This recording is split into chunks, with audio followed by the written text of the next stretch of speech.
शरीफ घर की बहू बन गई हो तो शरीफों की तरह रहना सीखो। सुमोना रो रो कर अब शांत हो चुकी थी। अब फिर से विक्रांत ने उस पर हाथ उठाया था और फिर धक्के देकर वो बुरी बुरी गालियां देकर घर से बाहर चला गया था। 5 वर्षीय पिंकी और 4 वर्षीय पंकज हिचकियों के साथ रोते हुए उससे चिपके हुए थे। तीनों के आंसू मिलकर एक हो रहे थे। अब यह सब आए दिन की ही बात हो गई थी। सुमोना सोच रही थी कि कौन कहेगा कि वो दोनों पढ़े लिखे संपन्न परिवार से हैं। दोनों के ही परिवार आर्थिक और सामाजिक रूप से अच्छी हैसियत रखते थे।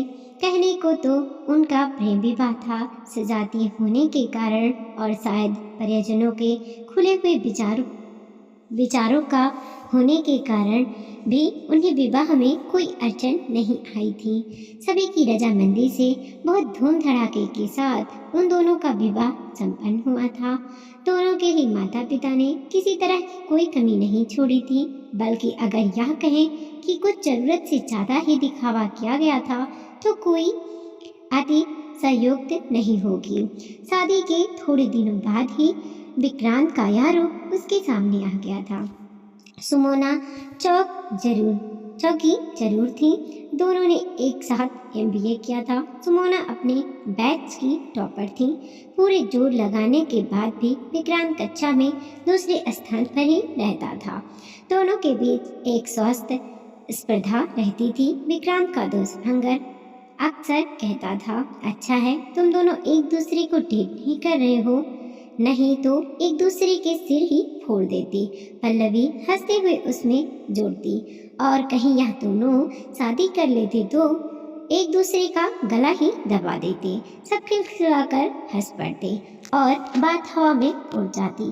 पता नहीं साथियों के कहने का असर था या क्या, धीरे धीरे दोनों एक दूसरे के प्रति आकर्षण महसूस करने लगे। और जब विक्रांत पर प्रेम का भूत चढ़ा तो वह इतना अधिक रोमांटिक हो गया कि खुद सुमोना को ही विश्वास नहीं होता कि यह वही अकड़ू गुस्सैल विक्रांत है। सहेलियां भी सुमोना से जलने लगती। विक्रांत हर दिन सुमोना के लिए कुछ न कुछ सरप्राइज प्लान करता और सब देखते रह जाती। विक्रांत कभी भी कुछ छिपा कर नहीं करता, सब कुछ सबके सामने खुला खुला। दोस्त कहते शादी के बाद विक्रांत तो चोरों का गुलाम बन जाएगा। विक्रांत हंसकर जवाब देता, हाँ भाई बन जाऊंगा। तुम्हारे पेट में क्यों दर्द हो रहा है, तुम भी बन जाना अपनी बीवी के, मेरे नहीं। और चारों ओर जलन भरी खिलखिलाहट बिखर जाती। सुमोना को खुद भी विक्रांत का यह रूप बहुत भाता। वह तो खुशियों के सतरंगे आकाश में विचरण कर रही थी, मगर कहाँ जानती थी कि कुदरत उसे अंधेरे की गहराई की खाई में और ले जा रहा है। पहला झटका सुमोना की शादी के दूसरे महीने में ही लगा था। मात्र 15 दिनों के हनीमून ट्रिप से जब लौटे थे, 1 हफ्ता तो घर से बाहर ही नहीं निकले और विक्रांत तो जैसे चोकर की तरह उसे निहारता ही रहता। जॉइंट फैमिली थी, घर में सास ससुर के साथ जेठ जेठानी भी थे, पर जैसे विक्रांत को कोई फर्क ही नहीं पड़ता। जेठानी जरूर इस बात पर ताना मारती रहती। वह एकांत में विक्रांत को समझाती तो वह कहता जो जलता है उसे जलने दो। उस रात नई बहू के स्वागत में विक्रांत के चाचा ने पूरे परिवार को खाने पर बुलाया था। बहुत चाव से सज धज कर जब वह तैयार हुई और विक्रांत के सामने आई तो विक्रांत के चेहरे पर बल पड़ गया। यह क्या पहना है तुमने, क्यों, क्या हुआ, अच्छा तो है? शीशे में खुद को निहारते हुए उसने पूछा। ब्लाउज का इतना गहरा गला किसको दिखाना चाहती हो? आहत हुई थी सुमोना, पर खुद को संभाल कर बोली, अच्छा तो जनाब इनसिक्योर हो रहे हैं, बदल कर नीचे आओ, मैं माँ के पास इंतजार कर रहा हूँ। कहते हुए विक्रांत कमरे से बाहर चला गया। सुमोना का उखड़ा हुआ मुखड़ा चाचा जी के घर में सबके स्नेहल व्यवहार से फिर से खिल उठा। खाना खाकर सब बैठक में बैठे हंसी मजाक कर रहे थे। बहुत ही खुशनुमा माहौल था। सब उसके रूप और व्यवहार की तारीफ कर रहे थे। थोड़ा हंसी मजाक भी चल रहा था। किसी बात पर सबके साथ साथ वह भी खिलखिलाकर हंसी तो विक्रांत तेजी से चीखा, क्या घोड़े की तरह ही कर रही हो? कायदे से हंस भी नहीं सकती हो क्या? सब चुप हो गए और उसी असहनीय शांति के बीच वापस घर चले आए। कोई कुछ नहीं बोला। कमरे में आकर वह बहुत रोई। विक्रांत पर कोई प्रभाव नहीं पड़ा। वह करवट बदलकर आराम से सो गया। सुबह भी घर में इसी बारे में कोई बात नहीं हुई। ना ही किसी ने उनसे कुछ कहा, ना ही विक्रांत को कुछ समझाया। जेठानी के चेहरे पर जरूर व्यंग भरी मुस्कान पूरे दिन तैरती रही। कुछ दिनों बाद विक्रांत के किसी दोस्त की एनिवर्सरी की पार्टी थी। विक्रांत ने उसे शाम के लिए तैयार होने के साथ साथ यह भी हिदायत दी कि देखो, यह मेरे दोस्त की पार्टी है, शराफत वाले कपड़े ही पहनना, बल्कि ऐसा करो कि मुझे दिखा दो कि तुम क्या पहनने वाले हो। यह तो बस शुरुआत थी। उसके पहनने बोलने पर टिप्पणी करना, रोका टोकी करना, व्यंग करना अब विक्रांत के लिए आम बात हो गई थी। उस दिन पार्टी पूरे शराबाती पर थी। सब संगीत की लहरों पर थिरक रहे थे। संगीत वैसे भी सुमोना की कमजोरी थी। वह भी पूरी तरह से संगीत में डूबी हुई थिरक रही थी। अचानक विक्रांत चिल्लाया, क्या नचनिया की तरह ठुमके लगाए जा रही हो? अब पिछली बातें भूल जाओ। शरीफ घर की बहू बन गई हो तो शरीफों की तरह रहना सीखो। इस अपमान को वह सहन नहीं कर पाई और रोते हुए बाहर की ओर भागी। विक्रांत भी उसके पीछे पीछे आया। घर पहुंचते ही उसने अपनी सासू माँ को पूरी बात बताई, पर उनकी प्रतिक्रिया से वह चकित रह गई। देख बहू, पति पत्नी के बीच में ऐसी छोटी मोटी बातें होती रहती हैं, इन्हें तूल नहीं देना चाहिए। जाओ, जाकर आराम करो। कहते हुए उन्होंने उसकी पीठ थपथपाई और अपने कमरे में चली गई। रात उसने आंखों में ही काटी। सुबह होते हुई वह अपने मायके चली आई। अपने माता पिता की प्रतिक्रिया से तो वह बुरी तरह आहत हो ही गई। पिता ने ठहरे हुए शब्दों में उसे समझाया, देखो सुमोना, हर दंपति के बीच ऐसे मौके आते ही हैं। बात को बिगाड़ने से कोई लाभ नहीं। पुरुष कभी कभार कुछ ऊंचा नीचा बोल ही देते हैं। छोटी छोटी बातों को पकड़ कर बैठोगी तो खुद भी दुखी रहोगी और हमें भी दुखी करती रहोगी। अब बड़ी हो गई हो, अपनी जिम्मेदारियों को समझो। हमारी परवरिश पर उंगली उठाने का मौका उन लोगों को मत देना। बस इतनी सी अपेक्षा है तुमसे। पिता तो अपनी बात कहकर अपने कमरे में चले गए। उसने आस भरी नजरों से माँ की ओर देखा। कुछ देर शांत रहने के बाद माँ बोली, तुम अगर यह सारी बातें अपना मन हल्का करने के लिए हमारे साथ साझा कर रही हो तो ठीक है, पर अगर तुमको लगता है कि हम लोग दामाद जी से इस बारे में कोई बात करेंगे तो ऐसा नहीं होगा। माँ बात बीच में ही काट कर माँ बोली, सुमी, हमने तुम्हें बेटे की तरह पाला है। इसका यह अर्थ बिल्कुल नहीं है कि तुम लड़का बन जाओ। लड़की हो, लड़की की तरह रहना सीखो। लड़कियों को थोड़ा दबना पड़ता है, सहना पड़ता है। गृहस्थी की गाड़ी तभी पटरी पर चलती है। माँ, मुझे इस तरह अपमानित करने का अधिकार विक्रांत को नहीं है। सुमी, तुमने तो खुद देखा है तुम्हारे पापा कितने बार मुझे क्या कुछ नहीं कह देते हैं, तो क्या मैं उनकी शिकायत लेकर अपने मायके जाती हूँ? नहीं ना माँ, पर मैं यह अपमान बर्दाश्त नहीं कर सकती। सुमी, ये शादी तुम्हारी पसंद से तुम्हारी खुशी के लिए कराई गई है। इसे निभाना तुम्हारी जिम्मेदारी है। अभी हमें तुम्हारी दोनों छोटी बहनों की भी शादी करनी है। अगर बड़ी बहन का डिवोर्स हो गया तो दोनों बहनों की शादी में बहुत दिक्कत आएगी। 3 से 4 दिन रहो आराम से मायके में और फिर अपने घर चली जाना।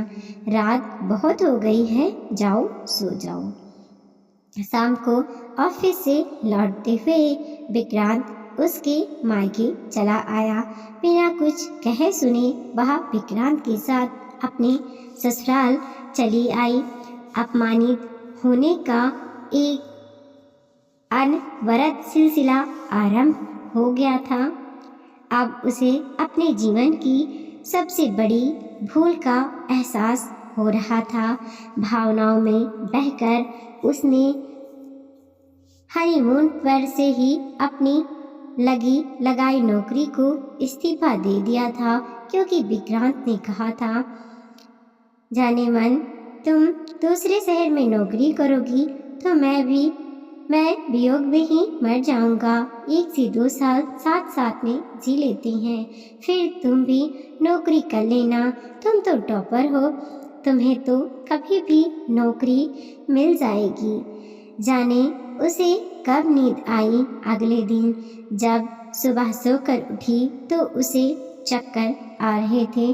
उसे लगा कि उसे तनाव की वजह से ऐसा हो रहा है, पर सासू माँ की अनुभवी आंखें शायद समझ गई थीं। उन्होंने डॉक्टर के पास ले जाकर जांच करवाई और खुशी से झूमते हुए घर वापस आई। साल भर के भीतर ही पिंकी उसकी गोद में खेलने लगी और लगभग 1 साल बाद ही उसने बेटे को जन्म दिया था। दोनों बेटियों की माँ उसकी जेठानी जल भुन गई थी। अब वो भी उससे बात बात पर कुछ न कुछ बोलती रहती, पर बेटा पाकर सास अब उसका ही पक्ष लेती। पर बच्चों की माँ को नौकरी करने की अनुमति इस घर में नहीं थी। धीरे धीरे विक्रांत पीने लगा। सबके बीच उसका अपमान करना अब रोज का ही बातें हो गई थी। कमरे में अगर वो कुछ समझाने की कोशिश करती भी तो विक्रांत उस पर हाथ उठा देता। बच्चे सहम जाते। कॉलेज में विक्रांत के परम मित्र थे अंगद। एक ही शहर में होने के कारण उनकी दोस्ती अभी भी कायम भी थी। अगर उनके सामने कुछ भी घटित होता तो वो कभी विक्रांत को समझाते और कभी उसे, पर यह बात ना तो विक्रांत को अच्छी लगती ना ही परिजनों को। इसीलिए उन्होंने विक्रांत के घर आना कम कर दिया, पर मोबाइल से वो सुमोना से संपर्क में रहते। सुमोना भी जब भी परेशान होती एकांत पाकर अंगद जी को फोन लगा लेती। अंगद हमेशा उसको हौसला बढ़ाता, अपने पैरों पर खड़े होने की सलाह देता। उस दिन भी अंगद घर आए थे जब विक्रांत ने सुमोना को गाली दी। तब अंगद बच्चों का वास्ता देकर उसे समझाने लगे, पर विक्रांत तो जैसे अपना आपा ही खो चुका था। उसने उन दोनों के रिश्ते पर ही उंगली उठा दी। अपमान से तिलमिलाए हुए अंगद उठकर चले गए और अंगद का सारा गुस्सा विक्रांत ने उस पर ही उतार दिया। आज जिस तरह से विक्रांत ने उसे पीटा था, उसे देखकर पंकज सहम गया था और उस घटना के बाद घंटे भर तक पिंकी डर कर कांपती रही और उसके आंसू रुक ही नहीं रहे थे। सुमोना को लगा ये मेरे बच्चे हैं, उन्हें डर और उलझी हुई जिंदगी नहीं दे सकती हूँ। अब अपने बच्चों के लिए मुझे ही कुछ करना होगा।